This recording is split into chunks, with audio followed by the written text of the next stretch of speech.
Hi friends, ఎలా ఉన్నారు? నేను నా చిట్టి తల్లి అయితే సూపర్గా ఉన్నామండి. నా చిట్టి తల్లినేమో స్కూల్ నుండి డ్రాప్ చేసి వచ్చాక ప్రశాంతంగా టిఫిన్ తినేసి ఒక కప్ ఆఫ్ టీ తాగేసి అలా కూర్చున్నానండి.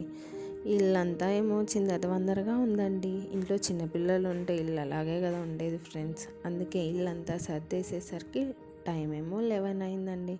నా చిట్టి తల్లి స్కూల్ నుండి ఇంటికి వచ్చాక ఇంకా 1 అవర్ టైం ఉందిలే అనేసి బ్లౌజ్ అన్న స్టిచ్ చేద్దామని కూర్చున్నానండి.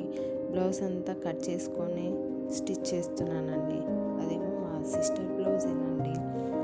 అది వచ్చేసి మగ్గం వర్క్ చేయించామండి. లైట్గా లెహంగాలో బ్లౌజే అది. బట్ నెక్కి రాలేదండి. హ్యాండ్స్కి ఏమో వర్క్ వచ్చింది. నెక్కి రాలేదని సింపుల్గా కట్ వర్క్ బ్లౌజ్ చేయించామండి. కొంచెం కట్ వర్క్ బ్లౌజ్ కుట్టాలంటే టైం పడుతుంది కదండి. నాకు మగ్గం వర్క్ బ్లౌజ్ అయితే కొంచెం త్వరగా అయిపోతుంది. కట్ వర్క్ బ్లౌజ్ కదా, సో